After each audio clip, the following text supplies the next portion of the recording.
আজকে বানাবো কাঁচা ছোলা, টমেটো, কাঁচা লঙ্কা আর ওদিকে তোমার কুমড়ো আলুর তরকারি। রুটি পরোটার সাথে জমে যাবে।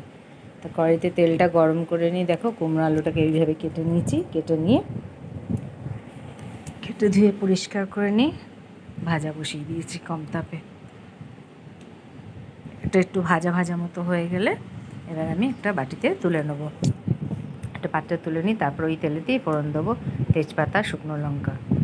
তারপর দিয়ে দেবো পাঁচফোড়ন। কুমড়োর তরকারিতে পাঁচফোড়ন দিলে তার টেস্ট ছাড়ে অসম্ভব সুন্দর, খুব ভালো লাগে খেতে, গন্ধটাই আলাদা ওঠে পাঁচফোড়নে। তার মধ্যে দিয়ে দিলাম একটু গ্রেট করে রাখা আদাটা দিয়ে ভালো করে নাড়িয়ে চাড়িয়ে নেবো। নিয়ে এবার ছোলাগুলোকে দিয়ে দেবো। ছোলাগুলো একটু ভাজা ভাজা মতো করে নেবো, হালকা একটু ভেজে ভেজে নেবো। ভাজাটা হয়ে গেলে তার মধ্যে একটা টমেটো কেটে রেখেছিলাম, কেটে রাখা টমেটোটা দিয়ে দিলাম, না দুটো লঙ্কা দিয়ে দিলাম। দিয়ে ভালো করে এটাকে কষিয়ে নেবো, ভাজা ভাজা মতো করে নেবো।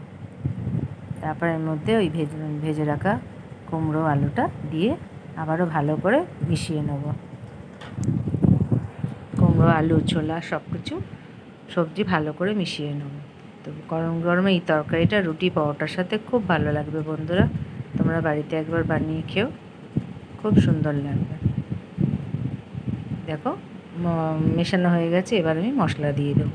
নুন, হলুদ গুঁড়ো, লঙ্কা গুঁড়ো, জিরে গুঁড়ো দিয়ে দেবো। দিয়ে আবারও ভালো করে মিশিয়ে নিয়ে কম তাপেই মিশিয়ে নেবো। মিশিয়ে নিয়ে মশলাগুলো প্রতিটা সবজির গায়ে ভালো করে মেশানো হয়ে গেলে একটু নাড়িয়ে চাড়িয়ে নেবো। নিয়ে এতে পরিমাণ মতো একটুখানি জল দিয়ে দেবো। এই তরকারিটা আমি একটু আজকে ঝোলাই করবো, খুব একটা শুকনো করবো না, পরোটার সাথে খাওয়ার জন্য। পরোটা, লুচির সাথেই তরকারিটা খুব সুন্দর লাগে খেতে। দেখো এইটুকু জল দিয়েছি, এর মধ্যেই হয়ে যাবে, কারণ কুমড়োটা তো ভাজা হয়েই গেছিলো। কুমড়ো আলুটা বেশিক্ষণ সময়ও লাগবে না। তার ঢাকনা চাপা দিয়ে দিলাম। আর কিছুক্ষণ পর ঢাকনাটা খুলে দেখাচ্ছি তোমাদের। দেখো তরকারিটা মোটামুটি প্রায় হয়ে এসছে। দেখো আলুগুলো সেদ্ধ হয়ে গেছে। একটু ঘেঁটে দেবো, এই মাখা মাখা টাইপেরই নামাবো। এরপর এর মধ্যে আমি একটুখানি চিনি দিয়ে দিলাম, কারণ কুমড়ো আলুর তরকারি একটু মিষ্টি মিষ্টি না হলে খেতে ভালো লাগে না।